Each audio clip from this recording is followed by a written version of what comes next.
Hey guys, welcome to another video. Today we're looking at one game played between FaZe and BDS from the Fall Major, as I think this game perfectly illustrates why Allushin is too good to be a coach, too good of a player to be a coach, that is. But a coach is exactly what he's going to be for the winter split, as Envy have recently announced him. Well, actually announced at Homecoming, as he used to be a player for Envy back in the day.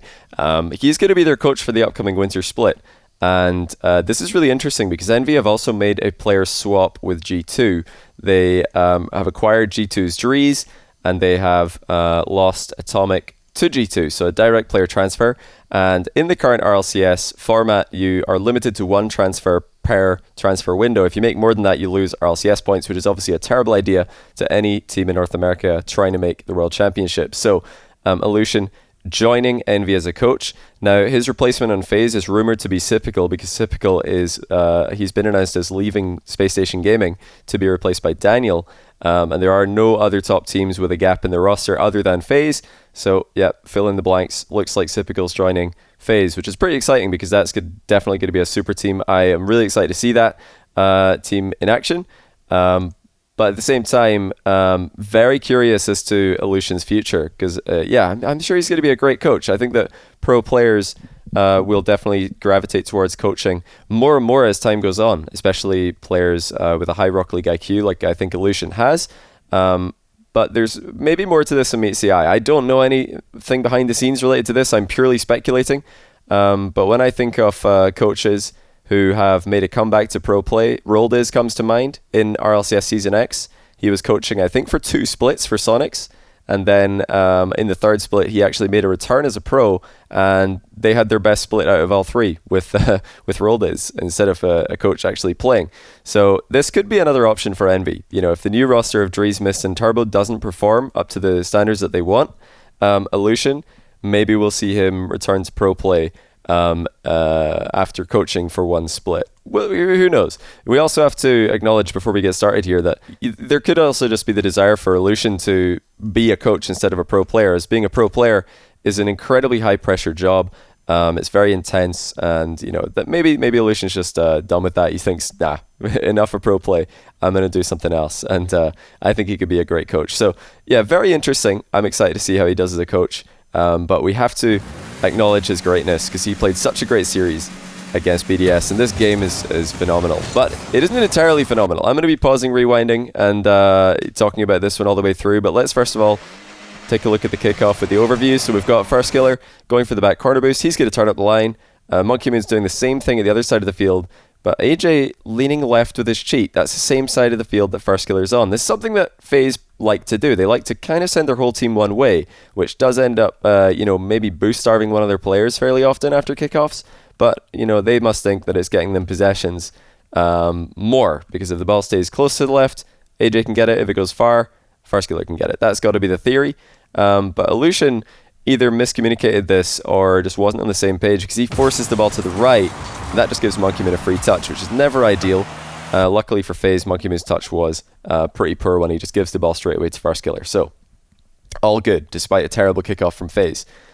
Look at this first touch from Allushin, just incredible to set up the air dribble, and can you believe it, Allushin with the crazy air dribble play onto BDS. If we look at BDS POV, we can see Mark pre-jumping, which is definitely a misplay. Extra had the early pre-jump there to force Allushin high. Mark should be committing later and challenging this ball head on. Instead, flies onto the back wall after realizing his mistake and does not get a solid hitbox in the ball. Gets dunked on.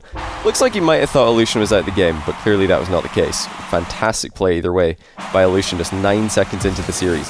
So same kickoff again by Allushin. You'll notice there that FaZe actually messed up his kickoff a little bit. It's deflected behind Allushin because FaZe single jumped by mistake.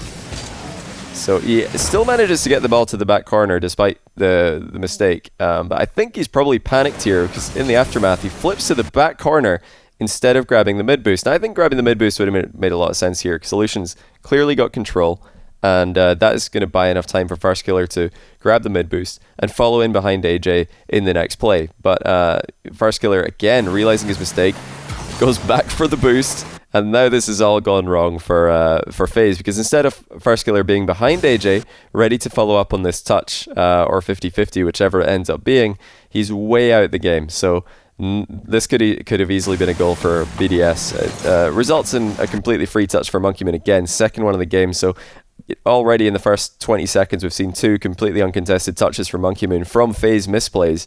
But Monkeyman, again, not able to get the right play. He went for a ground double tap, which is easily intercepted by FirstKiller.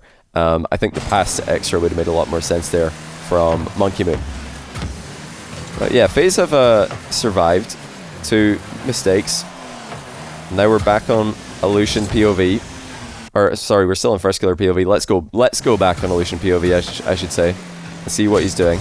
So he takes off to intercept the high clear from BDS, and he's got some options here. Allushin can either try to knock this to either back corner, or he could do the more aggressive option, that's pop it high into the midfield, as AJ could follow up on either back corner touch with ease, but this is a more aggressive option where Allushin pops it forward, gives AJ a ball that he can attack, and although BDS were able to counter that, still pretty good play there by Allushin to pass the ball in defense. Really key element of defensive clearing and of clearing pressure is passing the ball. So Allushin making another good play in defense here. He's able to pass the ball to AJ with his last defensive touch. Now he notices that the entirety of BDS are on one side of the field, BDS not spreading out like they usually do, which is definitely a mistake on their part. So he air dribbles the ball to the side of the field that they're not on, and able to get a very nice clear again over the entirety of BDS, who have moved from all being on one side of the field to all being on the completely other side of the field.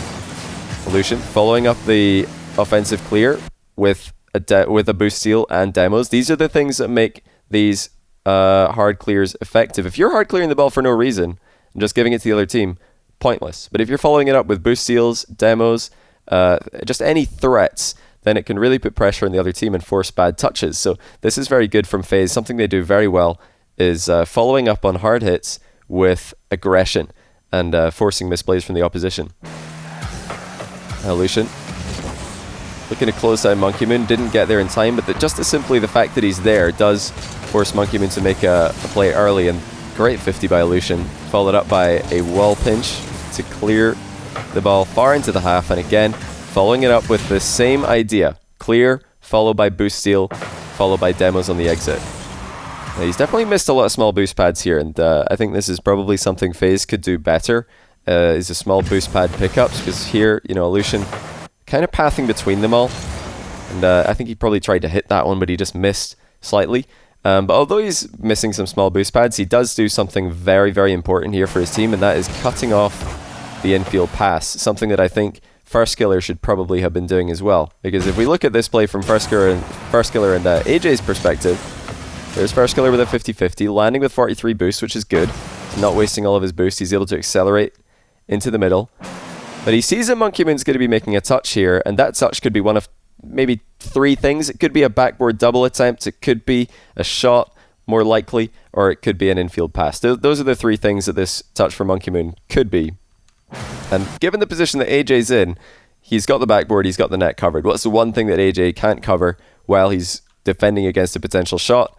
The infield pass. So that's what FirstKiller should be covering here, should be thinking about covering. Just slow down his recovery a little bit, make sure that the infield pass is not a threat. But he doesn't do that. He kind of gravitates towards the net, and I think FirstKiller does this very often, or did this very often on this roster, just gravitates towards the goal. And you can see him doing this on Allushin's POV. You see this, FirstKiller and AJ are both kind of doing the same thing. They're just covering the net. And if that pass is a bit lower from Monkeyman, you'd see how high Extra had to fly up to get this. If that pass from Monkeyman was lower, no way are AJ and FirstKiller saving this. It's only because Allushin cuts off the pass that is defendable. So absolutely saving his team there. Great plays all around. You know, offense, scoring the solo goal, now defense, saving his team. This is what Allushin does so well in this roster. And now we're, you know, just under 2 minutes into the game. It's mostly been about the boost steals, the demos in offense by FaZe, and then in defense we've seen attempted passes to each other, we've seen the occasional back corner control play. I think that FaZe, with their mechanics are able to get themselves out of many tricky situations. That's definitely a bit of a misplay by Allushin there, though. So this touch should not be bouncing out. He's definitely trying to hit this upwards, get it up into the ceiling, hit it down the line. The fact that he's kicked it out into the middle is definitely a mechanical misplay, because that just gives Monkeyman a free hit. And what a touch by Extra. That was really well done. Marked by 8. Hits the crossbar. So first big misplay of the game there by Allushin, unless we count the kickoffs. Well, the first kickoff is a big misplay. Tussling at the back. Not a lot of boost available, but he's picking up small pads where he can. Gets beaten by Monkeyman, but at least he's forcing Monkeyman to make a touch. And now, without ball cam, Allushin able to beat his man to the ball. So look at this. Allushin's underneath the ball, so he turns off ball cam. So if he turns on ball cam here, his camera is going to be looking straight up in the air, which is not going to be useful at all. He won't be able to see where his opponents are, but because he's got ball cam off, he can see, okay, Mark's actually not going supersonic at this moment. I think I can beat him to this ball. So I'm just going to get underneath that circle, beat him to the ball, and now look at this, flying onto the ceiling, so he can then double jump off the ceiling. Just a faster recovery by Allushin. Instead of floating back down to the ground, using that little bit of boost to fly onto the ceiling, and then double jump back down. So now, circling around the middle of the field begins. Allushin is waiting for a clean touch. And did you guys see that perfect boost pickup? I'm going to rewind this because this is really cool whenever you see this happen. Look when Allushin picked this up, 227. He picked that boost up at 227. And I don't think I know some pro players like to look at the clock when they pick up a big boost pad so that they know exactly when the new one's coming, but most of them, from what I understand, just do it based on instinct. So look at that clock, big boost pads respawn after 10 seconds, 217, bang on. So he's right on that big boost pad. Love to see it for the perfect timed pickup.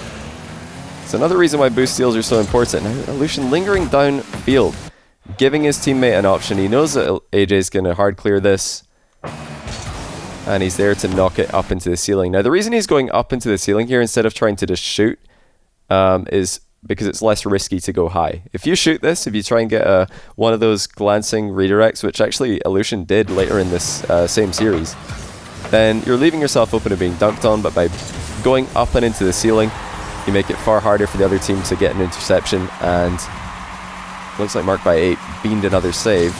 I'm going to go and see that actually. Was this? Yeah, I remember this one. It should have probably been saved. Mark definitely positioning a little bit nervously in this game. Second time that he's just been in a slightly awkward position while waiting for a shot to come towards him. It was Allushin at the start of the game. Now, AJ, Mark should probably be a little bit closer to the back wall here. And he oversteers before taking off to try and deflect it into the crossbar. 2-0 FaZe.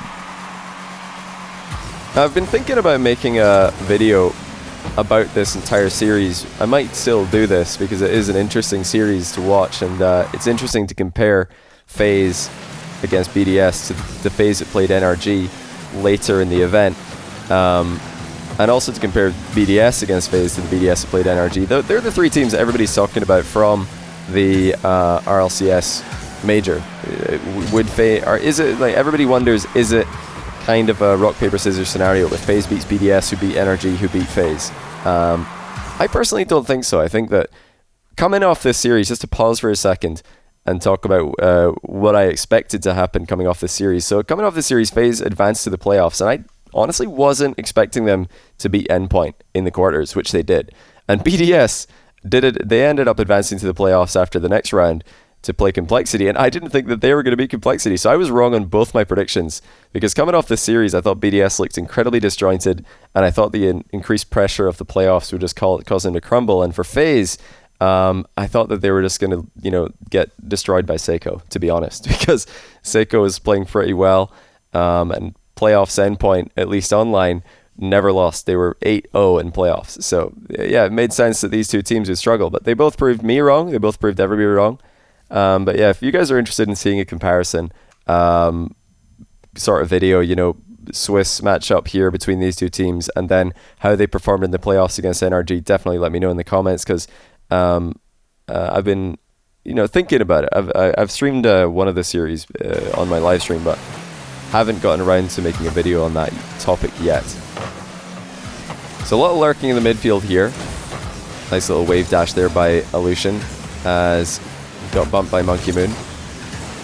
Loses control in the back corner, but FairJame able to follow up quickly.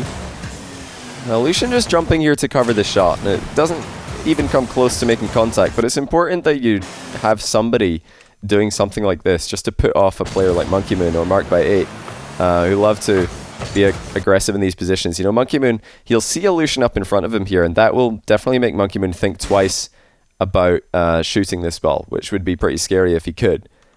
Instead he goes for a double, didn't have the boost to get over it. That enables FaZe to survive a little bit longer. And now FairJame in the back corner makes a big mistake, gets dunked on by Mark. Nothing Allushin can do here, so let's look at what FairJame tried to do. Yeah, he just went for the outplay, but that's far too risky. I mean, in this position, yeah, you've got to try and keep this ball low. You've got to try and stay goal side. You've got to try and keep it under control, because trying to get an outplay, especially on the infield, big mistake. Mark dunks it in, and it is 2-1. It looks like FairJame trying to deflect the ball into the back corner in this kickoff. So, I mean, I'm going to be honest, I don't like most pro teams' kickoffs. I think that they're all very risky. And this is another one where, you know, it doesn't really look like all of FaZe are on the same page. Allushin cheating really close. FairJame trying to deflect the ball to the back corner. The only way that the ball stays center here is if BDS do the exact same thing, try and deflect the ball to the back corner and it just doesn't move. And in that position, being in a close cheat position when you're 1 goal up is pretty risky, because you might just concede. If this ball just stays dead center without moving, Extra is closer, so he's just going to shoot that, and it's probably a goal, unless Allushin can make a heroic leaping block, which he probably can't, given the reaction time window that he's going to have. So the only thing he can do here is go for a bump, as he actually does get a great bump on Monkey Moon to take him off the boost, so making himself useful. But like I said, I don't think everything about this replay is perfect. I think Allushin plays a great game here, and I think he played a great LAN, but there are mistakes. And here's another one. He tries to knock the ball up the wall so he can maybe start an air dribble, just kill some more time, accidentally deflects it towards Extra. So that's a mistake. Allushin doesn't panic. He just grabs the mid boost, ushers Monkey Moon away from the play, and then comes back in to help his team. And he's just covering Monkey Moon. So again, he knows where Monkey Moon's going to be coming from, cuts off that angle, even has a chance of just beating Monkey Moon to the ball there if Monkey Moon's slow to it, although he rarely is. And again, Allushin is staying in the middle because he sees that the goal is covered. And although FairJame was, I think, being chased here, there's still a good chance that FairJame can avoid that. Yeah, really good break check by FairJame there to dodge the demo. It looks like Allushin does the same thing. Sorry for rewinding this play so much, but it is really critical that both FairJame and Allushin dodge Monkey Moon's demos here, otherwise this would be a free shot for Mark by 8. But the fact that Allushin is able to turn, cover Mark by 8, even get a mind game and control the ball, just wastes even more time that BDS need to come back. So many infield passes being cut off, so many times in this game. And there's yet another one. It's like Allushin in this entire final minute is just man-marking Monkey Moon. He's chasing him out of the play and just goes straight back towards the ball instead of rotating back post. So we've got 50-ish boost. Very tempting in this position to just have full faith in AJ hitting this and to make a little circuit around the small boost pads to restock. We're on 40 now. We could definitely be on higher boost. So very tempting to just steer right here, grab some boost, wait for AJ's clear. But Allushin is covering the most dangerous option here. That is if AJ misses. Now, obviously AJ is a really good player and he's not going to miss that most of the time, but even the best players in the world, especially under this kind of pressure, can miss. Allushin just continues to almost man-mark Monkey Moon. So I love the fact that he's just staying on the ball, he's intercepting, he's pressuring for most of the final minute here, not giving BDS any free touches. And now as the game draws to a close, this is pretty awkward. I'm going to show you the boost totals for the entire FaZe team here. FairJame's got 10, and he has got a very good first touch to clear this. That would be, you know, good enough to put most teams out of the game. If we rewind a little bit, we'll see that AJ gets his boost stolen by Monkey Moon. So really clutch boost steal there by Monkey Moon on 0 seconds. So Allushin is actually the only player who has boost. AJ has 0. He's probably calling that. AJ probably calling right now that he's on 0 because he just had his boost stolen. But Allushin, notice what he does here. Stays in the net, as he saw that Mark Bay was coming to demo him, but then he gets caught off guard by Extra's touch. This is a fantastic touch by Extra, flying straight up in the air and knocking the ball over Allushin's head. That's not what Allushin was expecting, and now they're in a lot of trouble, but AJ, with a very nice touch, wins the game for FaZe. But let's look at what Mark by 8 had in this position. It is important to see all perspectives. I've got to say, you know, Extra and Monkeyman played this 0-second play so well. Monkeyman stealing the boost, continuing Extra's play forward, finding Mark in open space, Extra keeping the ball up. Mark by 8 just not getting the right option here. He had 3 choices. He can either shoot this, go backboard, or go infield. You know, I guess you could argue that you could, you know, catch this ball, but that would be pretty crazy to try on 0 seconds with 3 players so close to it. So I think the best play was probably to go infield to Extra, but Mark trying to get under the ball here, hit it over the heads of Allushin and AJ. Not able to do so, and this game 1 of the series does go to FaZe. But yeah, it's easy to look at a scoreboard after a game like this and see First Killer top of the scoreboard, think, yep, what a carry by First. And First Killer was very effective for a lot of this game, with his speed, with his hard hits. And AJ and First Killer are just so mechanical and so good at reading where shots are going towards that they do, I think, bail themselves out of awkward positions a lot when they're in goal. But what Allushin did so well in this game, and why I think he really was the best player for FaZe in this game overall. Well, he scored the solo goal to start things off, but he intercepted so many BDS passes. He intercepted so many BDS offensive plays, and that, to me, was the key. You know, it could have easily been 1-1 at the start of the game with First Killer and AJ both backing off to the net.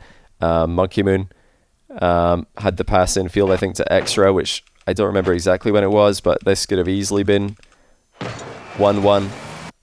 Not sure if I'll be able to find it. I should have written down when it was. Actually, I think I made some... Did I note this down? Yeah, it was before this. Oh no, it was after this. It was 3:28. Let's look at this again. It's these kind of plays here that are so important to make. You don't just all want to back off, and there's something I see a lot of NA teams doing in the fall split. It's just everybody backs off towards the net, everybody backs off towards corner boosts, and leaves the ball uncontested. But Allushin, look at this this guy just not going to the side boost, coming straight back. He could have picked up more small boost pads. I did mention that earlier, but he actually cuts off the infield pass that, you know, probably would have been 1-1 had it not been for Allushin's heroic save here. And in the final minute, just so many times that he's denying Monkey Moon free looks at the ball, denying Mark by 8 that infield pass with the mind game. So many plays where Allushin is just pressuring, and on top of that, also just giving his teammates options to pass to. He's lingering upfield, stealing boosts, going for demos. He's filling a lot of the blanks that FaZe had in this matchup and in this version of their team. So yeah, I think a great game by Allushin here. And definitely a player that I think could easily slot into any of the top teams in North America, should he want to. And that's the important thing, like I said at the start of the video, should he want to, because maybe he doesn't want to, maybe he wants to be a coach and try that out. And best of luck to him in that role. I think he's going to do a great job. I'm excited to see the progress that new Envy roster will make with Allushin helping them out. And yeah, clearly a very smart player. If we use this game and if we use similar games to this from LAN as evidence. But yeah, I think a lot of teams will have their eye on him. Proven LAN boy, very, very smart, plays around his teammates very well, and he's mechanical as well. He's definitely a fast player and a very mechanically gifted player. So not just a player who's filling in the blanks and not really being a threat. He was definitely a threat at LAN, not just to BDS but many other teams as well. So credit to him. And credit to FaZe for their deep run. Like I said earlier, if you guys want to see me make more videos kind of analyzing these three teams that everybody's talking about from LAN, BDS, NRG, and FaZe, then I can do that. But for now, this is all we're going to... this is the only game that we're going to be looking at today.